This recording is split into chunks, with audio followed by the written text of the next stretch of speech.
지금껏 40년을 넘게 살면서 절대로 지울 수 없는 날이 있습니다. 제 인생을 송두리째 흔들어 놓은 그날은 바로 우리 아이 돌 사진을 찍는 날이었습니다. 아이의 돌을 기념하며 사진을 찍으러 갔다가 그런 일을 겪게 될 줄 누가 상상이나 했을까요? 누구도 예상하지 못한 그 일은 바로 제 남편에 대한 일입니다. 남편이 숨겨왔던 비밀을 마주하게 된 날, 그 순간은 아직도 생생하게 기억이 나네요. 정말 확실해요? 그 사람이 제 남편이라고 장담하실 수 있으세요? 당연하죠. 제가 봤을 땐 남편분이 확실합니다. 저 눈썰미 하나는 대단한 사람이에요. 어딘지 제가 주소 알려드릴 테니 한번 가보세요. 가서 보시면 진짜 깜짝 놀라실 겁니다. 그리고 전달받은 주소로 간 순간 바로 그 일이 터져버린 거예요. 그런 일이 벌어진 게 자랑은 아닌지라 그동안은 그 사건을 꽁꽁 숨기기 바빴습니다. 하지만 이젠 꺼내 보여도 될 것 같네요. 제 인생을 통틀어 가장 잊을 수 없는 충격적인 그 사건을 썰맘 구독자분들과 공유할까 해요. 귀 기울여 들어주신다면 감사하겠습니다. 3남매의 첫째로 태어난 저는 엄하신 부모님 밑에서 반항 한 번 없이 시키면 시키는 대로 하는 착한 딸로 자랐습니다. 대학 진학도 부모님 뜻에 따랐는데요. 그림 쪽에 재능이 있어서 미대 가고 싶었지만 부모님은 절대 안 된다고 하셨죠. 너 이런 식으로 엄마 실망시킬 거야? 미대는 무슨 미대야? 예수라는 사람들 얼마나 배고프게 사는 줄 알아? 그래도요. 내 적성엔 미대가 맞는 것 같은데. 적성이 밥 먹여주는 줄 알아? 엄마가 다 앞으로 네 미래를 생각해서 의대 가라고 하는 거야. 거기다 첫째인 네가 대학에 잘 가야 동생들도 다 따라간다니까. 미대는 접고 엄마 말대로 의대 준비해. 엄마 뜻을 거스를 수 없어 저는 의대에 진학했고 착실하게 대학 생활을 하면서 집안에서 원하는 대로 의사가 되었습니다. 부모님은 직업만 강요하신 게 아니었어요. 제 결혼도 본인들 입맛에 맞추려고 하셨습니다. 처음 제가 결혼하고 싶던 남자는 평범한 회사원이었어요. 그러나 의사랑 월급쟁이는 급이 맞지 않는다며 반대하셨고 그 사람과는 헤어지게 되었습니다. 어쩌면 그때부터 부모님을 향한 반항심이 제 속에 강하게 자리 잡았는지도 모르겠네요. 부모님은 저를 적극적으로 선자리에 내보내셨어요. 그때 거절했어야 했는데 당신은 거절하는 방법을 몰랐어요. 어쩔 수 없이 자리에 나가 선은 봤지만 그게 좋은 결실로 이어지지는 못했습니다. 당시 병원에선 환자들에게 시달리고 집에서는 부모님 결혼 성화에 시달리며 낙이 하나도 없었어요. 제 병원이 위치한 건물에 카페 하나가 있었는데 거기서 차 한잔하는 게 제 유일한 힐링이었습니다. 카페를 자주 가다 보니 그곳 직원들과도 안면을 익혔는데 그중 한 남자 직원이 저한테 유독 친절하게 대하더라고요. 저보단 2살이 어렸는데 뭐 그 사람의 친절에 기분이 나쁘진 않았어요. 그러던 어느 날은 산을 보러 나가란 부모님의 명령을 거역했습니다. 그랬더니 엄마가 병원까지 쫓아오시더군요. 왜 선자리에 안 나가겠다는 거야? 대체 이유가 뭐야? 진짜 그 이유를 몰라요? 다 엄마 아빠 때문이잖아. 나 지금까지 시키는 거 다 하며 살았어요. 그렇지만 결혼만큼은 두 분 말씀에 따를 수 없어요. 저도 이제 제 뜻대로 제 인생 살 거예요. 저도 엄마에게 폭발하여 화를 내고 말았습니다. 엄마랑 다투고 퉁퉁 부은 얼굴로 카페에 가 여느 때처럼 아메리카노를 시켰습니다. 그런데 제 앞에 놓인 건 달달한 딸기 주스였어요. 카페 그 남자 직원은 제게 딸기 주스를 건네는 거예요. 음료 잘못 나온 것 같은데 아메리카노로 바꿔주세요. 이거 제가 드린 거예요. 우울할 때는 커피처럼 쓴 게 아니라 달달한 걸 마셔야죠. 아 참, 제가 그냥 드리는 거니까 부담 갖지 말고 드세요. 오늘 표정이 좀 어두워 보이셔서 기분 풀었으면 하는 의미에서 드리는 거니까요. 그 말을 하며 씩 웃는데 저도 모르게 미소가 지어졌습니다. 그 사람을 향한 제 마음이 호감으로 바뀌던 순간이었어요. 다음날 저녁 용기를 내 딸기 주스 고마웠다고 인사하니까 그럼 밥을 사라더군요.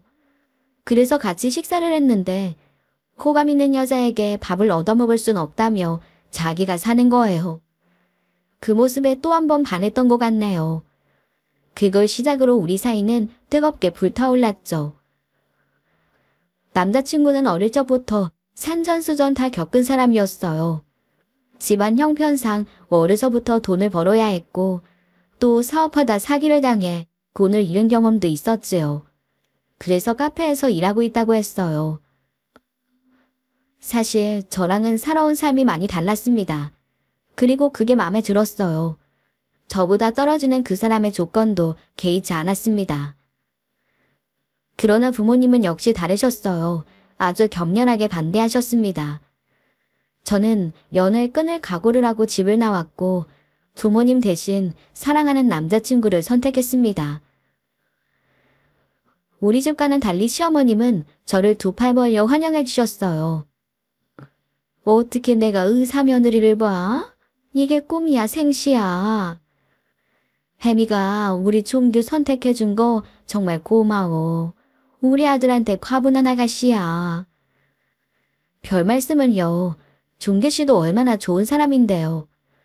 어머니께서 저 따뜻하게 맞아주시니까 정말 감사해요.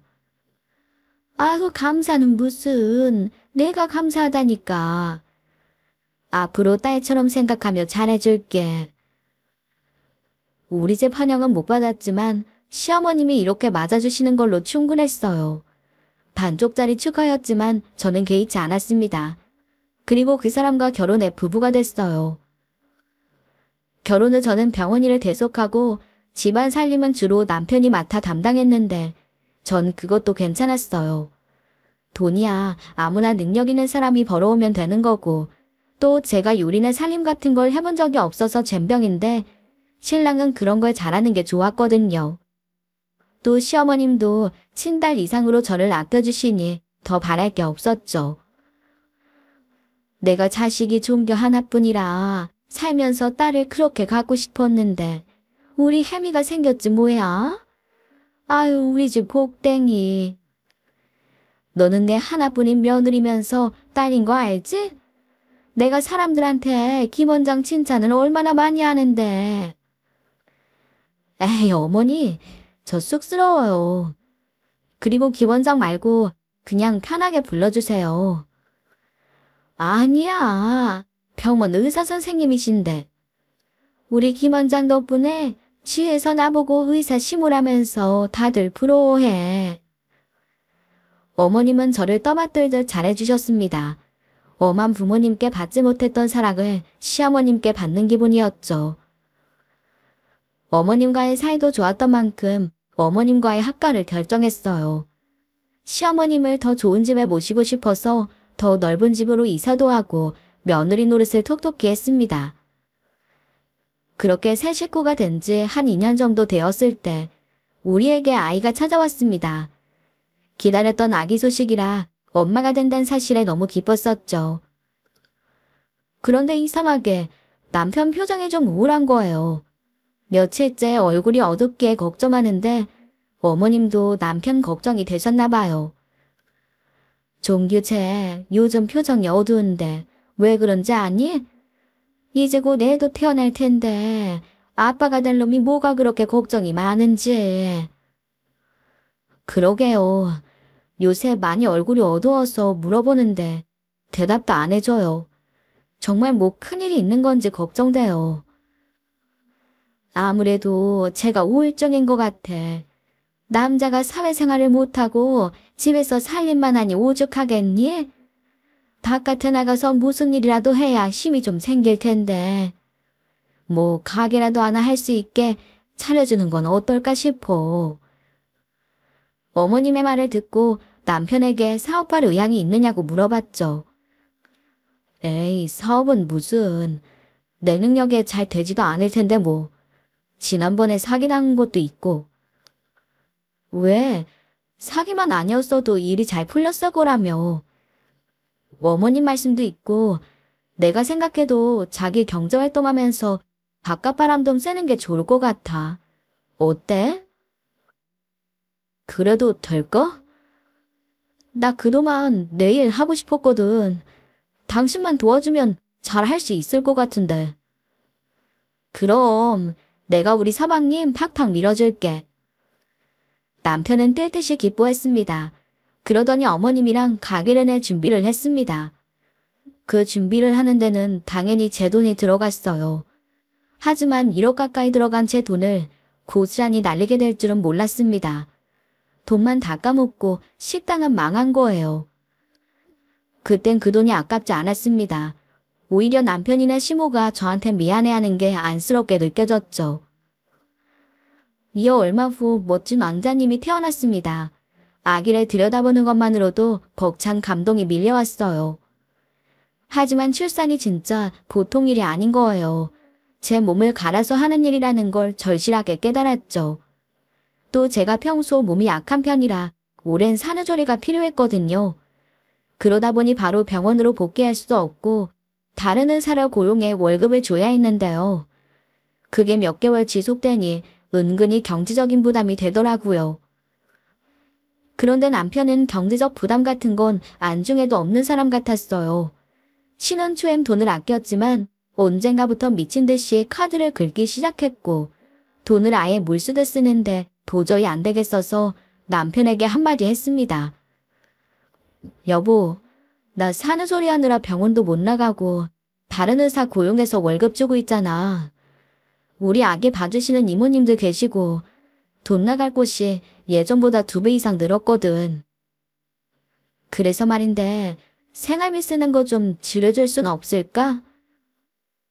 예전에는 편하게 쓰라고 카드도 쓰면서 이제는 바가지가 오는 거야? 그땐 내가 출산 전이라 여유가 있었지만 지금은 애도 태어나고 그때랑은 달라졌잖아.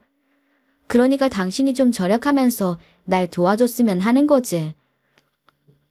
글쎄, 쓰라고 있는 돈인데 절약해서 뭐해? 돈이라는 게 다 돌고 도는 거니까 쓰다 보면 돈 들어올 날이 있을 거야. 자꾸 나 압박하지 말라고. 신랑은 절약할 수 없다며 선을 그었고 그걸 계기로 우리의 부부싸움도 잦아졌어요. 그런데 남편은 불난집에 기름을 붓더라고요. 그 무렵 외제차를 뽑은 겁니다. 그걸 보고 진짜 입이 떡하고 벌어졌어요. 당신이 돈이 어디 있어서 그런 차를 뽑았어? 대체 비싼 차가 왜 필요해? 너 나 무시하냐? 나는 뭐 차도 필요 없을 것 같아? 앞으로 우리 애 데리고 다니려면 필요할 것 같아서 먼저 산 거야. 요즘 돈 가지고 간섭하는데 나 그거 진짜 싫다. 당신답지 않게 진짜 왜 이래? 간섭이 아니라 지금은 우리가 돈 나가지고 좀 지루해 한다고 도와달라고 했잖아. 됐어. 당신이 이런 일로 나한테 바가지 긁을 줄은 몰랐다. 또 돈 얘기할 거면 말도 꺼내지 마. 남편은 화를 내며 나가버리고 저만 황당해하고 있는데 어머님이 오셨습니다. 종규랑 싸우는 거 다 들었다. 너답지 않게 왜 그랬어? 애도 태어나고 돈 쓸 것도 늘어났는데 저 사람이 저런 식으로 나오니까 어떻게 해야 할지 모르겠어요. 그래도 그러는 거 아니다. 통 크던 우리 며느리 어디 갔어? 그깟 몇 푼 가지고 사람 들볶지 마라. 알겠지?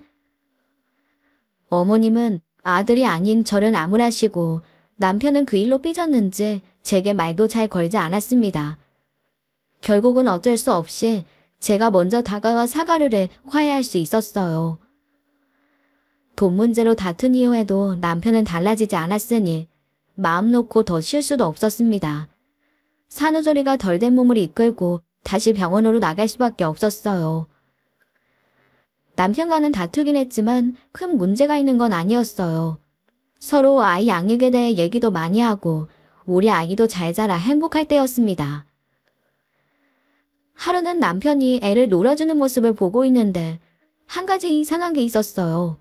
남편이 우리의 이름이 아닌 다른 이름을 말했거든요. 우리 유준이, 내 새끼, 아빠가 그렇게 좋아? 당신 지금 뭐라 그랬어?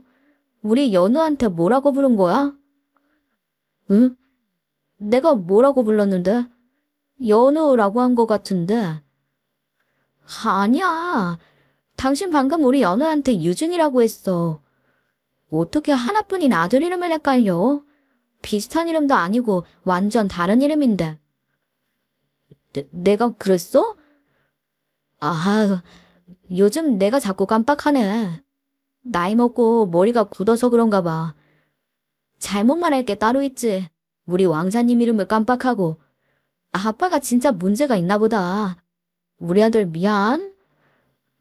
남편은 멋쩍은 듯 웃어 보였습니다. 뭐 살다 보면 건망증 때문에 깜빡깜빡할 수 있으니까요. 당시에는 그걸 바보같이 그냥 넘어갔습니다.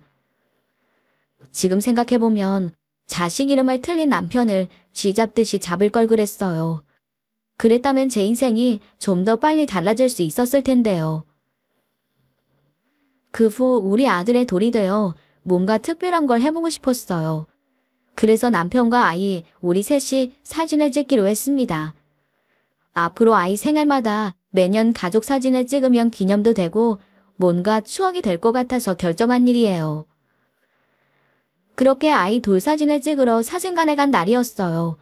사진을 찍고 있는데 갑자기 사진사가 남편 얼굴을 유심히 들여다보는 겁니다. 아주 뚫어지게 쳐다보길래 혹시나 아는 사이인가 했어요. 사진사님, 저희 남편이랑 아는 사이세요? 계속 보시길래 아는 사이인가 해서요. 그러게 이상하네. 사진사님, 저랑 어디서 만난 적 있으세요? 저는 초면인데. 그러자 사진사는 고개를 갸웃거리면서 대답했습니다. 제가 어디서 뵌 것 같은데. 아, 맞다. 며칠 전에 거기서 봤구나. 어라? 근데 남편분이 쌍둥이세요? 너무 닮으셨는데. 뜬금없는 말에 저는 남편이나 놀랐습니다. 쌍둥이라뇨? 저 외동아들인데. 왜 그러시는데요? 맞아요. 저희 남편 외동인데. 혹시 이 사람이랑 닮은 사람 보신 거 아니에요? 네. 진짜 똑같이 생기셔서 저는 쌍둥이인 줄 알았어요. 제가 며칠 전에 친구 사진관에 놀러 갔다가 남편분이랑 똑같은 사람이 아기 안고 베개 사진 찍은 거 봤거든요. 저는 처음에 같은 분인 줄 알았잖아요. 근데 여기는 같은 분일 리가 없고 진짜 쌍둥이 아니신 거죠? 제가 평소에도 누구 닮았네 뭐 이런 말 많이 들어요. 근데 저 쌍둥이도 아니고 형제도 없어요. 사진사님이 잘못 보셨네요. 남편의 대답에 사진사는 뭔가 이상하다는 듯 말했어요. 그러세요? 근데 진짜 신기하게 닮으셨어요. 얼굴 특징까지 똑같거든요. 정말 닮았는데? 사진사가 그렇게까지 말을 하니 저도 좀 궁금해지는 거예요. 그래요. 얼마나 닮았길래 같은 사람인 줄 아셨는지 궁금한데요? 혹시 다른 사진관에서 보셨다는 그 사진 좀 볼 수 있어요? 제 남편이랑 진짜 똑같이 생겼는지 한번 보고 싶어요. 그러시면 제 친구한테 그 사진 좀 보내달라고 할까요? 아마 손님들 실제로 보시면 깜짝 놀라실걸요. 그때였습니다. 남편이 사진사를 향해 버럭 화를 냈어요. 이 양반이 진짜 내가 아니라는데 왜 자꾸 그래요? 아니라면 아닌 줄 알지. 같은 말을 몇 번이나 하는 거야. 나 짜증나서 여기서 사진 못 찍겠네. 그리고는 밖으로 나가버렸습니다. 남편을 붙잡으러 나가봤지만 이미 사라진 뒤라 일단은 저도 집에 돌아갔는데요. 집에 있던 남편은 저를 보자마자 막 성질을 내더라고요. 아까 그 사진사나 너나 뭐 하는 거야? 내가 아니라면 아닌 줄 알지? 뭐 자꾸 궁금하다면서 말을 해. 동일인인 줄 알 정도로 닮아서 그런 것 뿐인데 왜 이렇게 화를 내고 그래? 아니면 아닌 줄 알지. 계속 얘기하니까 그렇지.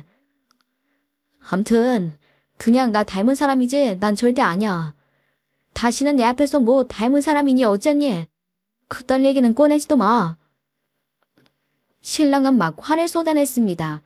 그렇게 화를 내는 건 처음이었어요. 그리고 며칠이나 지났을까요? 잠을 자다 목이 말라 깼는데 남편은 옆에 없고 밖에서 말소리가 들렸어요. 나가보니 남편이 누군가와 통화를 하고 있는 듯 했습니다. 그런데 남편의 입에서 나온 말이 저를 그대로 얼어붙게 했습니다. 알았어. 우리 예쁜이 잘 오빠가 사랑해? 그 말을 듣는데 머리가 하얘지는 것 같았습니다. 근데 그 순간 제가 한 일이 뭐였는 줄 아시나요? 너무 당황해서 침대에 들어가 자는 척을 했어요. 뺨 한 대도 올려붙이지 못하고 그대로 굴어버리고 말았거든요. 남편은 제가 자는 줄 알고 본인도 들어와 잠을 청하더군요. 하지만 저는 잠을 잘 수 없었습니다. 남편이 다른 여자에게 사랑한다고 말하는 걸 들었는데 어떻게 잠들 수가 있겠어요. 꼴딱 밤을 새고 아침이 됐습니다. 다른 여자가 있다는 생각을 떨칠 수 없어서 몰래 남편 휴대폰을 확인해 봤더니 이미 통화 목록까지 다 지운 상태더라고요. 병원에서도 일이 손에 잡히지 않았습니다. 정말 나 몰래 숨겨둔 여자가 있는 건지 생각에 생각이 꼬리를 물었죠. 바로 그때였습니다. 불현듯 며칠 전 만난 사진사가 했던 말이 제 머리를 스치는 겁니다. 남편이랑 똑같은 사람이 부인이랑 아기를 데리고 사진을 찍으러 왔던 바로 그 말이요. 그게 남편일지도 모른다는 생각에 곧장 차를 몰아 사진관으로 향했습니다. 사진사는 갑자기 나타난 저를 보고 깜짝 놀라더군요. 저 기억하시죠? 여쭤보고 싶은 게 있어서 왔어요. 네, 기억해요. 그날 남편분이랑 같이 오셨잖아요. 근데 뭘 여쭤보시려고요? 다른 게 아니라 우리 남편이랑 똑같은 사람을 보셨다고 했죠? 정말 제 남편이랑 닮았어요? 그 정도로요? 아, 네. 쌍둥이 수준이 아니라 처음에 같은 분인 줄 알았어요. 근데 돌 사진 찍으러 오신 분이 얼마 전에 다른 애 데리고 100일 사진 찍으러 오신 게 말이 안 돼서 그래서 혹시 쌍둥이냐고 여쭤본 거예요. 그 정도로 똑같이 생겼나요? 그래요? 사모님, 제가 사진으로 먹고 산 지 20년이 넘었어요. 사진 찍을 때마다 사람 얼굴 보는 게 습관이라 얼핏 봐도 사람 얼굴은 다 기억해요. 솔직히 그날 분명히 같은 얼굴이 맞는데 하도 아니라고 하셔서 제가 더 당황했다고요. 아, 알겠습니다. 그럼 그때 보셨다는 사진을 제가 좀 볼 수 있을까요? 그 사진관 알려주시면 제가 가볼게요. 아무래도 제 눈으로 꼭 확인을 해야겠어서요. 사진사는 잠시 망설이다 100일 사진해봤다는 친구의 사진관을 알려주었습니다. 주소는 받아들었지만 사실 그곳에 갈 용기가 나지 않았어요. 정말 그 사람이 남편이면 어쩌나 하는 두려움이 컸거든요. 그날은 결국 그곳엔 가지 못하고 집으로 돌아왔습니다. 그래도 혹시나 하는 기대감이 있었나 봐요. 신랑에게 정말 저 모르는 쌍둥이 형제가 있을 수 있잖아요. 그래서 조심스럽게 어머님께 물었습니다. 예, 나도 종규한테 그 말 들었다. 사진사가 뭐 쌍둥이네 어째네 그랬다면서? 근데 걔가 쌍둥이가 어디 있어? 내가 낳은 아들은 종규 하나뿐인데. 네, 그건 아는데 그 사진사가 너무 닮았다고 해서요. 너도 알겠지만 걔가 얼굴이 곱상하지 않니? 그래서 어릴 적부터 닮았다는 사람이 많았다. 연예인 닮았다는 말도 종종 듣고. 아마 그래서 말한 거겠지. 그냥 그런 일은 잊어버려라. 어머님은 딱 잘라 아니라고 말씀하셨어요. 그러나 저는 그 말을 듣고도 그냥 넘길 수가 없었습니다. 한번 의심이 시작되니까 걷잡을 수가 없었거든요. 제 두 눈으로 사실을 확인해야만 했어요. 그래서 알려준 주소를 받아들고 용기를 내 그 사진관으로 향했고 그 사진관에 들어선 순간 저는 그 자리에 그대로 주저앉고 말았습니다. 사진관에 둘러본 순간 대욱 환장할 수밖에 없는 충격적인 광경이 제 눈앞에 펼쳐졌거든요. 바로 제 남편이 다른 애를 안고 찍은 베개 사진이 떡하니 걸려있는 겁니다. 게다가 그 옆에는 제가 아닌 다른 여자가 서 있었고요. 그걸 제 눈으로 보고 이로 말할 수 없는 충격에 휩싸이고 말았어요. 숨도 제대로 쉴 수 없었습니다.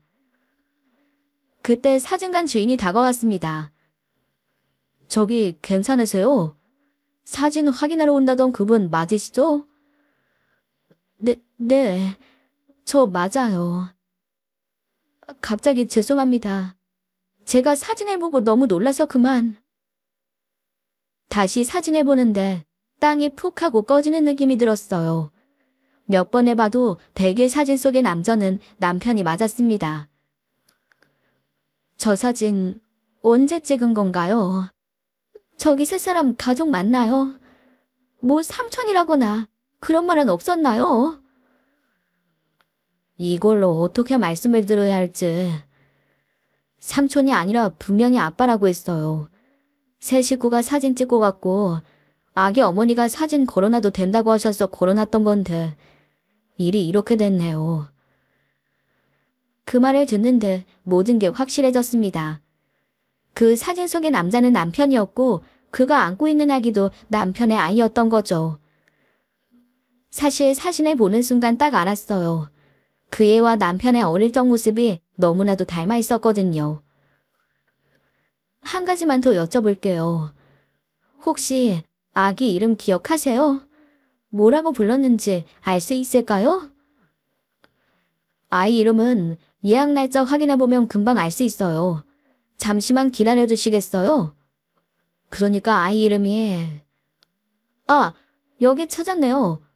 유준이에요. 한유준이요. 유준이라면 남편이 잘못 부른 그 이름이었습니다. 다른 아이와 헷갈려 우리의 이름마저도 잘못 불렀던 거예요. 그때였습니다. 갑자기 사진사가 유리창밖을 가리켰어요. 저기 지금 애기 엄마 지나가네요. 저기 저 사람이 아이 엄마예요. 그 말을 듣자마자 황급히 뛰쳐나와 그 여자를 쫓아가 그 여자가 어떤 집으로 들어가는 것까지 숨죽이며 지켜봤습니다. 그곳에서 얼마나 기다렸을까요? 몇 시간 후 그 집에서 나오는 한 남자를 목격했습니다. 네, 바로 제 남편이었어요. 남편은 그 여자와 아기에게 뽀뽀를 해주더니 제가 사준 차를 타고 사라지더군요. 부인 현장까지 제 두 눈으로 똑똑히 다 보고야 말았습니다. 뭐 더 알아볼 것도 없었어요. 남편이 제가 아닌 딴 년과 애까지 낳고 사는 게 확실했습니다.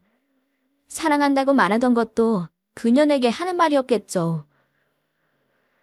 순간 저는 눈에 보이는 게 없었습니다. 그대로 이성이 끊어져 그 여자에게로 달려갔어요. 당신, 방금 저 남자랑 무슨 사이야? 한정계 저 남자랑 만나는 사이 맞지? 이거 놓으세요. 저한테 이러지 마시고 남편분이랑 얘기하세요. 너 저 사람 유부남인 거 알지? 알면서도 만나. 그럼 내가 누군지도 알겠네. 상간녀 주제. 유부남을 만나서 애까지 낳고 살아. 너 돌았구나. 저한테 이러지 마시고 남편분이랑 얘기하시라고요. 그 여자는 급히 몸을 숨기려고 했습니다. 그 행동이 저를 더 자극했죠. 남의 남편 꼬셔 애까지 낳고 살면서 부끄러운 줄도 모르고 불륜 여주제 감히 어디 도망을 가. 생사는 잡지 마세요. 자꾸 이러면 경찰 부를 거예요. 경찰 불러. 누가 무서울 줄 알아. 너 내 남편이랑 불륜인 거 내가 다 확인하고 왔어. 어디서 거짓말이야. 난 할 말 없어. 미친 여자가 남의 집 가져와서 왜 행패야 행패는. 이거 나. 그 여자는 저를 바닥에 밀치더니 순식간에 사라졌습니다. 그 순간 땅바닥에 밀쳐진 채로 미친 여자처럼 물었습니다. 내 남편에게 다른 여자가 있는 것도 모자라서 아이까지 있다는 게 믿어지질 않아. 그저 눈물만 나더군요. 다 거짓말이었으면 좋으련만 모든 건 다 사실이었습니다. 인생 처음으로 부모님이 아닌 제 뜻대로 한 선택이었어요. 그렇게 선택한 남자가 이런 쓰레기일 줄이야 상상도 못했습니다. 집으로 돌아오는데 그런 선택을 한 제가 너무 멍청하고 비참하더라고요. 너무나도 큰일이 한꺼번에 닥치니까 뭘 해야 할지도 모르겠고 현실을 받아들이지 못한 채로 시간은 흘러갔죠. 그렇게 한 2주일 정도 지났을까요? 병원에 손님이 찾아왔는데 남편의 부인녀가 온 거예요. 그 여자가 제 발로 저를 찾아올 줄은 상상도 못했습니다. 네가 여길 어디라고 와? 너 진짜 낯짝이 두껍구나. 내가 만만해. 내가 그날은 충격받아서 아무것도 못했지만 오늘은 달라. 너 가만 안 둘 거야. 그런데 갑자기 그 여자가 제 앞에서 무릎을 꿇는 겁니다. 원장님이 저 때리셔도 할 말 없어요. 돈 풀리실 때까지 맞을게요. 죄송합니다. 며칠 사이 너무나도 달라진 모습에 당황했습니다. 갑자기 왜 이래? 나한테 소송당할까봐 겁나서 이러는 거야. 너 수순한 거지? 원장님, 저 정말 모르시겠어요? 제 얼굴 한번 잘 봐주세요. 어디서 본 것 같지 않으세요? 뭔 헛소리야. 내가 널 어디서 봤다는 거야. 그 여자는 저를 뚫어지게 바라봤습니다. 그런데 순간 생각나는 얼굴이 하나 있었습니다. 가만 보니 자주 가던 병원 건물 카페에서 일하던 여자였어요. 너 혹시 여기 카페에서 일하던 그 직원이야? 맞지? 그치? 부인녀는 가만히 고개를 끄덕였습니다. 그럼 그 사람 와이프가 나인 걸 알면서도 만난 거야? 너 아주 간이 크구나. 그래, 뭐 부인한 거 자랑이라도 하러 왔어. 내가 소송만 걸면 네 신세도 좋을 거 없어. 알고 까불어. 알고 있습니다. 저 오늘 선생님께 사죄드리러 왔어요. 진심으로 죄송하단 말씀 드리고 싶어요. 그리고 원장님께 알려드릴 것도 있어요. 꼭 아셔야 하는 일이에요. 그 말을 하며 부윤녀는 몸을 덜덜 떨고 있었습니다. 하는 행동으로 봐선 그 말이 거짓 같아 보이진 않았어요. 뭔데 그래? 뭔 말을 하려고 날 찾아왔는지 드러나 보자. 그 여자는 결심한 듯 입을 열었어요. 그 입으로 상상도 하지 못했던 남편의 정체를 폭로하기 시작했습니다. 아시겠지만 그 사람이랑은 카페에서 일하다가 만났어요. 근데 갑자기 원장님이랑 결혼을 한다더라고요. 엄마가 돈 많은 여자를 원한다고. 그래서 어쩔 수 없이 한다면서요. 자기 진짜 사랑은 너라는데 그땐 그 말을 믿었어요. 원장님이랑 살면서 돈만 뜯어내고 이혼하겠다고 약속까지 했었고요. 그러니까 둘이 나를 감쪽같이 서겠다 이거지.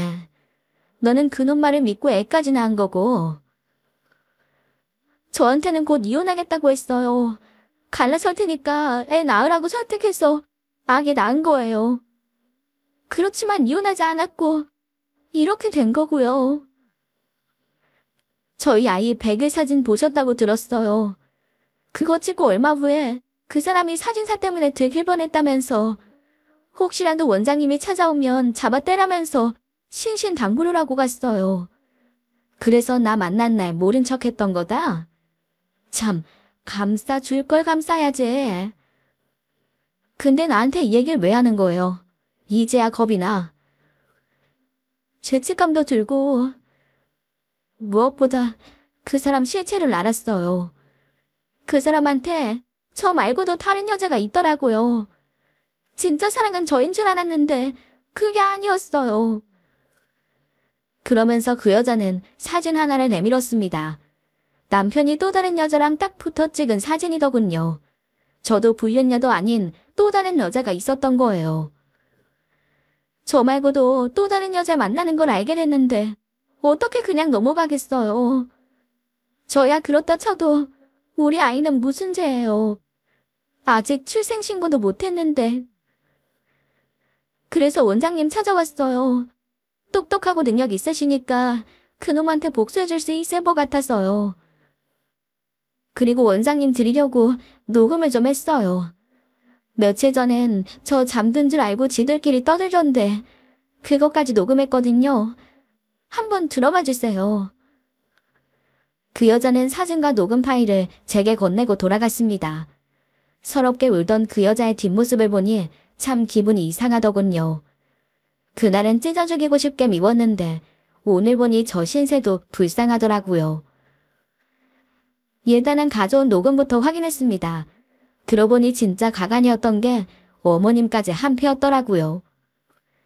혜미 걔는 돈은 많고 똑똑한데 요리를 못해. 의사라고 돈은 벌어오는데 내 아들이 고생하는 거 보면 맘 아파 죽겠어. 엄마 속상해하지 마. 대신 요리 잘하는 며느리 여기 있잖아. 우리 시연이 봐. 요리도 잘하고 착하고. 그건 그렇지. 우리 아들이 실속이 있어. 얼굴이 잘나서 의사 며느리에 요리 잘하는 며느리까지 있고. 근데 혜미 걔가 요즘 나 돈 때문에 자꾸 짜증나게 만들어. 그때 그 사진사가 닮았다고 피곤하게 만든 것도 골치 아프고. 뭐 우리가 아니라고 잡아댔으니 넘어가긴 했는데 나 그날 간 떨려서 뒤질 뻔했잖아. 그래서 돈만 좀 더 땡기고 갈라서야겠어. 시연아, 좀만 기다려. 오빠 조강지처는 너뿐인 거 알지? 내가 금방 갈라서고 이제 너만 보고 살게. 남편놈과 심호의 대화를 들으니 기가 찼습니다. 게다가 다른 녹음본에서는 그 여자가 자는지 대놓고 지들끼리 이렇게 이야기하기도 했어요. 엄마, 안 되겠어. 전년들 둘 다 버리는 걸로 해야겠어. 얘네들보다 더 부리게 시연해 있으니까 갈아타려고. 의사년이랑은 이혼하고 얘한테는 비밀로 하고 잠적하면 돼. 엄마, 내 계획대로 할 수 있지? 뭐 괜찮은 년이라도 걸린 거야? 아니, 근데 다 우리 핏줄인데 손자들을 어떻게 버려? 눈에 밟히는데. 내가 또 딴 년이랑 결혼해서 또 낳으면 되잖아. 이번엔 돈도 많고 어린 년이야. 혜미보다 낫다니까? 걔는 의사에다 나이도 많아서 그런지 돈 가지고 너무 빡빡하게 굴어. 근데 이번에 만난 애는 머리에 든 게 없어서 고분고분하고 부리기도 더 쉬울걸? 일단 혜미한테 사업 미천 좀 뜯어내고 바로 이혼하자고. 알았지? 그래, 우리 아들 뜻대로 해. 엄마는 똑똑한 우리 아들만 믿고 아들 말대로 할게. 이게 내가 가족인 줄 믿었던 남편과 시모의 정체였습니다. 그것들의 정체를 알고 난 뒤 확실히 결단을 내렸습니다. 날 속인 그것들은 내다버리고 화끈하게 밟아주기로요. 그냥 이혼소송으론 부족했어요. 사업 자금에 차에 제 돈도 많이 털렸고 무엇보다 제 사랑을 배신한 대가를 치르게 하고 싶었습니다. 조건도 안 좋은 인간 사랑 하나 보고 결혼한 건데 제 뒤통수를 치다뇨. 거기다 그놈이 돈 쓴 거 메꾸느라 산후조리도 충분히 못하고 일한 게 분해서라도 그냥 넘어갈 수가 없었네요. 복수를 결심한 이상 흐지부지하고 싶진 않아 어떻게 복수할지 며칠을 고민했어요. 그러다 떠오른 게 있었습니다. 바로 남편놈의 사업병이었죠.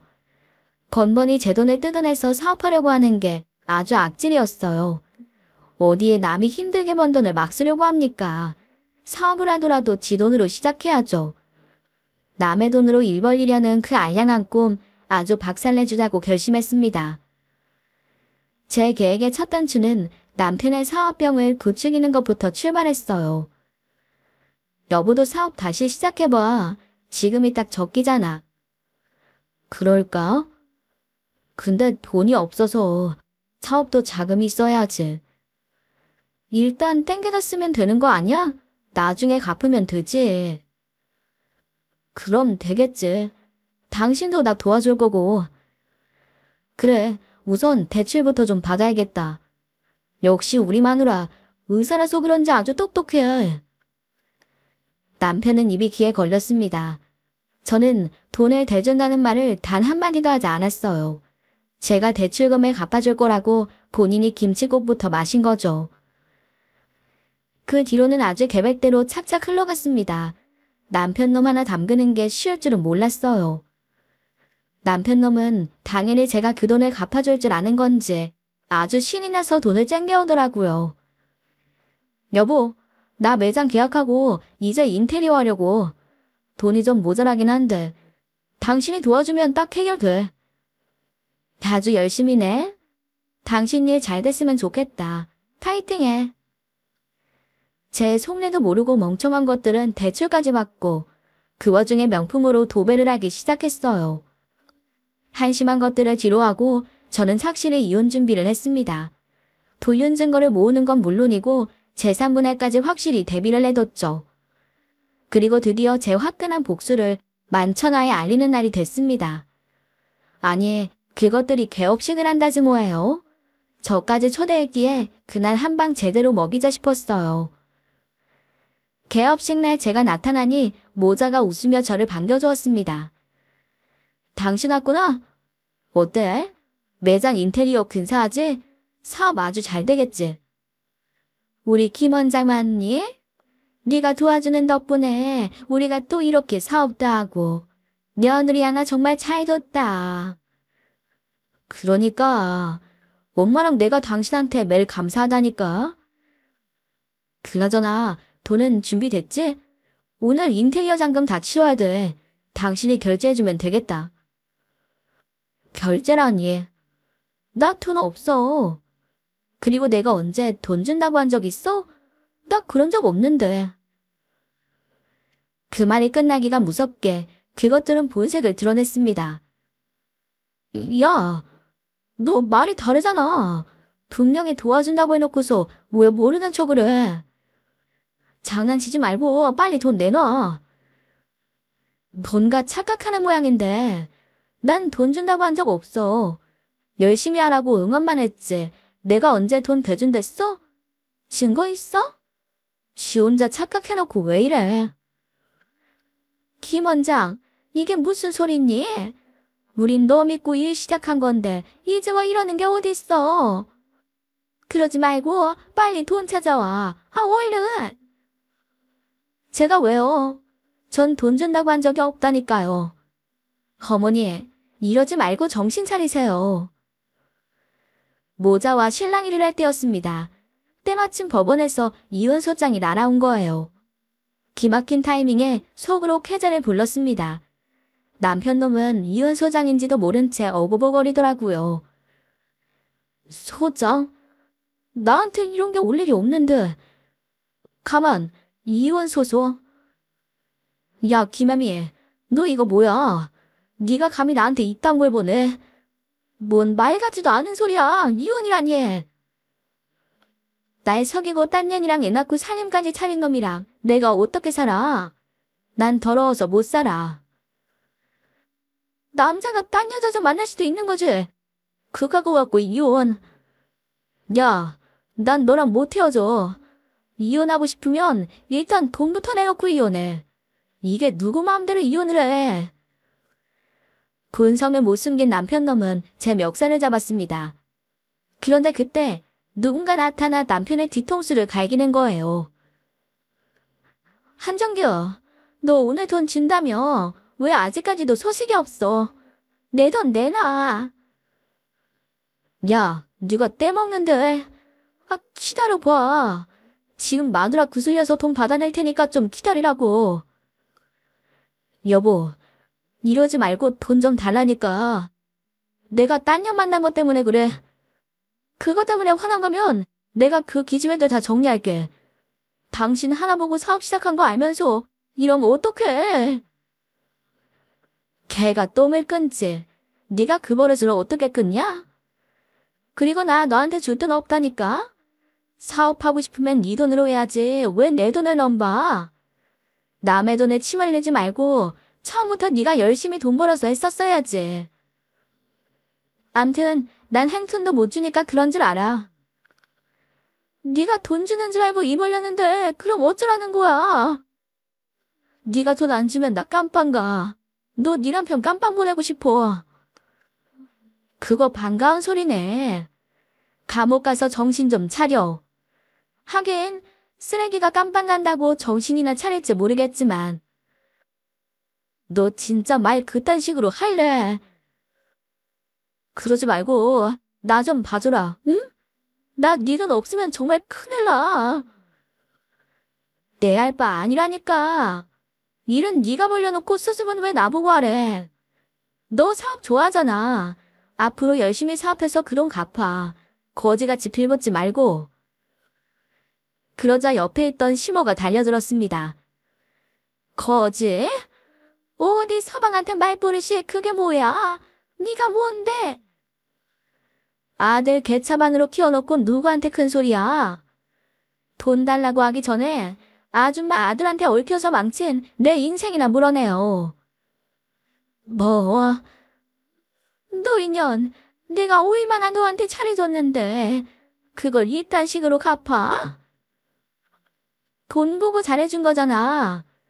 그나마 내 덕에 의사 시어머니 소리 들으면서 산 줄 알아. 그거라도 감사하게 생각하라고. 그러자 남편이 고래고래 소리 질렀습니다.